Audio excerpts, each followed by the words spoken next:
150과 복습. 나의 마음은 오직 하나님과 함께 생각하는 것만을 간직한다. 나의 마음은 오직 하나님과 함께 생각하는 것만을 간직한다.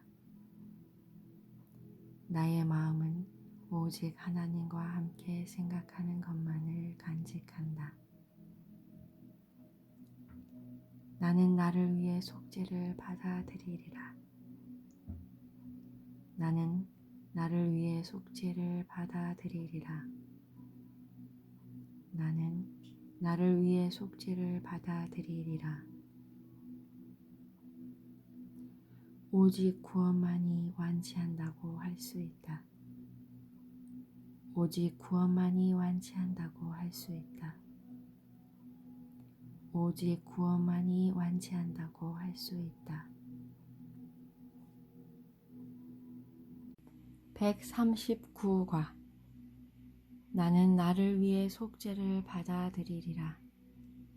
나는 나를 위해 속죄를 받아들이리라. 여기에 선택의 종말이 있다. 여기에서 우리는 하나님이 창조하신 그대로인 우리 자신을 받아들이기로 결정하기 때문이다. 선택이란 우리의 정체에 대한 불확실이 아니고 무엇인가? 모든 의문은 여기에 뿌리를 두고 있다. 그것을 반영하지 않는 의문은 없다. 단 하나의 이 단순한 질문, 나는 무엇인가로 귀결되지 않는 갈등은 없다. 하지만 자신을 인식하기를 거부하지 않고서야 누가 이를 묻겠는가? 자신을 받아들이기를 거부하는 경우에만 이 질문이 진지해 보일 것이다. 살아있는 자가 유일하게 확실히 알 수 있는 것은 자신의 정체이다. 유일하게 확실한 이 지점에서 다른 것들을 자기 자신처럼 확실하다고 본다.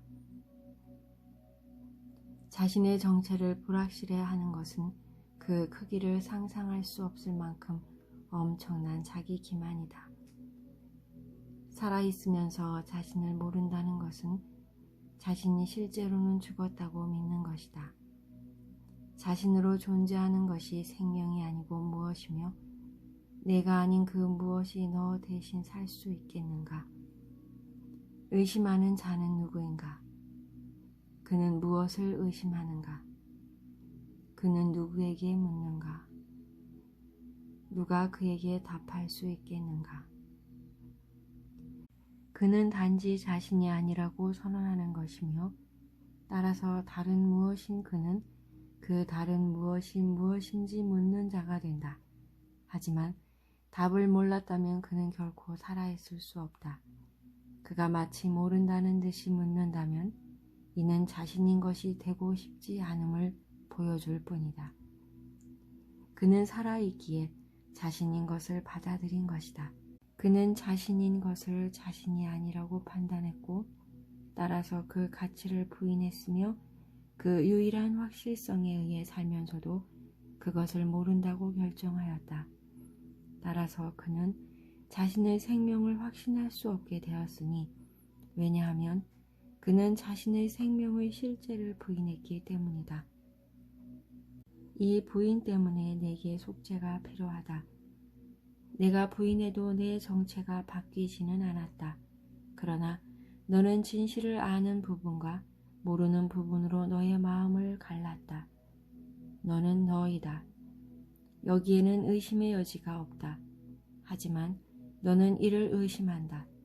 그러나 너는 너의 어떤 부분이 진실로 너 자신을 의심할 수 있는지는 묻지 않는다. 이 질문을 던지는 것은 진정 너의 부분일 수 없다. 왜냐하면 그것은 답을 아는 자에게 묻고 있기 때문이다. 그것이 너의 부분이라면 확실성은 불가능할 것이다.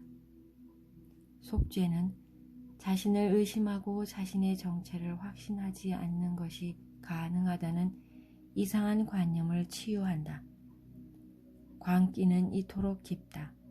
하지만 이것이 세상의 보편적인 질문이다. 이는 세상이 미쳤다는 말이 아니고 무엇이겠는가? 여기에서 두루 통하는 것이 진리라고 믿는 세상의 슬픈 광기를 무엇 때문에 공유하는가? 세상이 믿는 것은 그 무엇도 참이 아니다. 세상은 자기 자신을 모른다고 주장하는 자들이 자신이 무엇인지 묻기 위해 찾아오는 집이 되는 것이 그 목적이다. 그들은 속죄를 받아들여 너 자신을 의심하고 내가 무엇인지 모른다는 것이 불가능함을 배울 때까지 다시 올 것이다. 너의 정체는 확실하기에 내게 수용하기만을 청할 수 있다. 너의 정체는 하나님의 거룩한 마음과 내 마음에 영원히 고정되어 있다. 너의 정체는 추워도 의심이나 의문의 여지가 없기에 그것이 무엇인지 묻는 것만으로도 너는 모를 수 없는 것을 모른다는 모순을 믿고 있음을 보여준다. 이것이 질문인가? 아니면 자신을 부인하는 진술인가? 우리의 거룩한 마음이 이와 같이 무의미한 생각에 골몰하지 않게 하자. 우리는 이곳에서 사명이 있다. 우리는 한때 우리가 믿었던 광기를 강화하려 오지 않았다. 우리가 받아들인 목표를 잊지 말자. 우리가 얻으려는 것은 우리만의 행복이 아니다. 우리가 우리의 정체를 받아들이는 것은 우리를 포함하여 모든 사람들의 정체를 선언한다. 형제를 저버리지 말라. 그러면 너 자신을 저버리는 것이다. 형제는 너의 일부요, 너는 형제의 일부임을 알 수 있도록 그들을 사랑으로 바라보라. 속죄는 이것을 가르치며 자신이 무엇인지 모른다는 그의 믿음이 하나님 아들의 하나임을 공격할 수 없음을 보여준다. 오늘 속죄를 받아들이라. 실제를 바꾸기 위해서가 아니라 단지 너에 대한 진리를 받아들이고 하나님의 끝없는 사랑에 기뻐하며 너의 길을 걷기 위해 우리에게 요구되는 것은 그것뿐이다. 오늘 우리가 할 일은 그것뿐이다. 우리는 아침과 밤에 5분씩 오늘의 과제에 마음을 바쳐 전념한다. 우리는 우리의 사명에 대한 복습으로 연습을 시작한다. 나는 나를 위해 속죄를 받아들이니 나는 여전히 하나님이 창조하신 그대로이기 때문이다. 우리는 하나님이 우리를 당신과 함께 창조하실 때 주신 지식을 잃지 않았다. 우리는 그것을 모두를 위해 기억할 수 있으니 모든 마음은 창조된 그대로 하나이기 때문이다. 우리의 형제들이 진실로 얼마나 소중한지, 모든 마음들이 우리와 얼마나 가까운지, 그들이 우리에게 얼마나 신실하였는지, 우리 아버지의 사랑이 그들 모두를 어떻게 품고 있는지 우리의 기억이 일깨워주기 때문이다.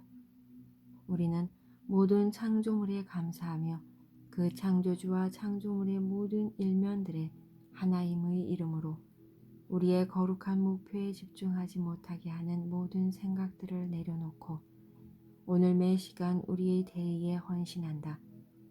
몇 분간 내 마음에서 거룩한 하나님의 아들을 얽어매는 세상이라는 어리석은 거미줄을 걷어내라. 그리고 이렇게 말하면서 너에 대한 지식을 의식에서 떼어놓는 듯한 사슬이 약하다는 것을 배우라. 나는 나를 위해 속죄를 받아들일 것이니 나는 여전히 하나님이 창조하신 그대로이기 때문이다. 나는 나를 위해 속죄를 받아들일 것이니 나는 여전히 하나님이 창조하신 그대로이기 때문이다. 나는 나를 위해 속죄를 받아들일 것이니 나는 여전히 하나님이 창조하신 그대로이기 때문이다. 140과 오직 구원만이 완치한다고 할 수 있다. 오직 구원만이 완치한다고 할 수 있다. 완치는 세상이 유용하다고 받아들인 어떤 요법에도 적용될 수 없는 말이다. 세상이 치료 효과가 있다고 지각하는 요법은 다만 몸을 더 좋게 만드는 것일 뿐이다. 그것은 마음을 치유하려 할 때 마음의 거처로 여긴 몸이 마음과 분리되어 있음을 보지 못한다. 그리하여 요법의 형태는 허상을 허상으로 대체하는 것일 수밖에 없다. 병이 실제라는 믿음은 형태가 바뀌고 환자는 이제 자신이 나았다고 지각한다. 그는 치유되지 않았다. 그는 자신이 병드는 꿈을 꾸었고 꿈속에서 병을 낫게 할 마술의 처방을 찾았을 뿐이다. 하지만 꿈에서 깨어나지는 않았기에 마음은 정확히 예전 상태 그대로이다. 그는 그를 깨워 꿈을 끝내는 빛을 보지 못했다. 꿈의 내용이 실제에서 무슨 소용이 있겠는가? 사람은 잠을 자거나 깨어있다. 중간은 없다. 성령이 가져오는 행복한 꿈은 깨어있다고 꿈꿀 수 있을 뿐인 세상 꿈과는 다르다. 용서한 마음이 지각하는 꿈은 다른 형태의 잠으로 유도하여 또 다른 꿈을 꾸게 하지 않는다. 성령의 행복한 꿈은 진리가 밝아옴을 알려주는 예고이다. 성령의 행복한 꿈은 잠에서 부드럽게 깨워 꿈이 사라지도록 이끈다. 따라서 이처럼 성령의 행복한 꿈은 영원히 완치한다. 속죄는 확실함으로 치유하며 모든 병을 완치한다. 병이 꿈에 지나지 않음을 이해하는 마음은 꿈의 형태에 속지 않기 때문이다. 죄책감이 없는 곳으로는 병이 올 수 없다. 병은 또 다른 형태의 죄책감일 뿐이다. 속죄는 병자를 치유하지 않는다. 병자를 치유하는 것은 완치하는 것이 아니다. 속죄는 병을 가능하게 하는 죄책감을 치운다. 이것이 진정한 완치이다. 병은 이제 되돌아갈 수 있는 그 무엇도 남기지 않고 사라졌기 때문이다. 헛된 꿈에서가 아니라 하나님 안에서 완치된 내게 평화가 있으라. 완치는 거룩함에서 오고 죄를 소중히 여기는 곳에서는 거룩함을 찾을 수 없기 때문이다. 하나님은 거룩한 사원에 머무르신다. 죄가 들어온 곳에서는 하나님을 막는다. 하지만 하나님이 아니 계신 곳은 없다. 그러므로 죄는 하나님의 은혜를 피할 수 있는 은신처가 없다. 거룩함이 없는 곳은 없기에 죄와 병은 있을 곳이 없다. 이것이 완치하는 생각이다. 그것은 비실제들을 두고 구분하지 않는다. 그것은 치유가 필요한 곳이 어디인지 염두에 두지 않은 채 병들지 않은 것을 치유하려 들지 않는다. 그것은 마술이 아니다. 그것은 다만 실패 없이 치유하고 영원히 치유하는 진리에 호소한다. 그것은 허상의 크기나 심각해 보이는 정도 혹은 허상이 취한 형태와 관련된 것들로 판단하는 생각이 아니다. 그것은 다만 허상의 정체에 초점을 맞춰 그 어떤 허상도 실제일 수 없음을 안다. 오늘 우리는 병들 수 없는 것을 완치하려 하지 말자. 우리는 치유가 있는 곳에서만 치유를 구하고 그런 다음 병든 것이 완치될 수 있도록 병든 것에 치유를 적용해야 한다. 세상이 적용하는 치료는 그 무엇도 변화를 가져오는 것이 없다. 허상을 진리로 가져오는 마음은 진정으로 변화된다. 이것만이 유일한 변화이다. 실체도 실제성도 핵심도 없으며 사실은 다른 것이 하나도 없는 속성을 제외하면 허상들이 어떻게 서로 다를 수 있겠는가? 오늘 우리는 병의 근원에 대해 우리의 마음을 바꾸려 한다. 우리는 또다시 허상에서 허상으로 이동하는 것이 아니라 모든 허상을 완치하기를 구하기 때문이다. 우리는 치유의 근원을 찾고자 하며 그것은 우리 마음에 있으니 아버지께서 우리를 위해 그곳에 두셨기 때문이다. 그것은 우리 자신만큼이나 우리 가까이에 있다. 그것은 우리 생각만큼이나 우리 가까이에 있고 잊을 수 없을 만큼 가까이 있다. 우리는 구하기만 하면 찾게 되어 있다. 오늘 우리는 병들어 보이는 것에 잘못 이끌리지 않을 것이다. 오늘 우리는 겉모습을 넘어 아무것도 제외되지 않는 치유의 근원에 도달한다. 우리는 똑같이 거짓인 것을 두고 구분하는 것은 아무 의미가 없음을 알아차리는 그만큼 성공할 것이다. 똑같이 거짓인 것에는 정도가 없으며 존재하지 않는 것의 일부 형태가 다른 형태보다 더 참되다는 믿음도 없다. 그 모두는 거짓이며 그것은 참이 아니기에 완치될 수 있다. 그러므로 우리는 부적, 주술, 약, 주문 등 그 어떤 형태의 마술 조각이든 내려놓는다. 우리는 가만히 있어 모든 병을 하나로서 완치하고 하나님의 아들에게 제정신을 회복할 치유의 음성에 귀 기울일 것이다. 오직 이 음성만이 치유할 수 있다. 오늘 우리는 모든 허상을 끝내고 평화를 하나님의 영원하고도 고요한 집으로 돌려놓는 진리에 대해 말하는 유일한 음성에 귀를 기울인다. 우리는 하나님의 음성을 들으며 깨어나 하루를 시작하는 5분간 하나님께서 우리에게 말씀하시게 하고 잠자리에 들기 전에 다시 5분간 하나님의 말씀을 들으며 하루를 마친다. 우리가 준비해야 하는 것은 방해가 되는 생각들을 하나씩이 아니라 한꺼번에 치우는 일이다. 그것들은 모두 같다. 우리는 생각들을 서로 다르게 만들어 하나님의 말씀을 듣는 것을 늦출 필요가 없다. 우리는 지금 하나님께 귀 기울인다. 우리는 오늘 하나님께 간다.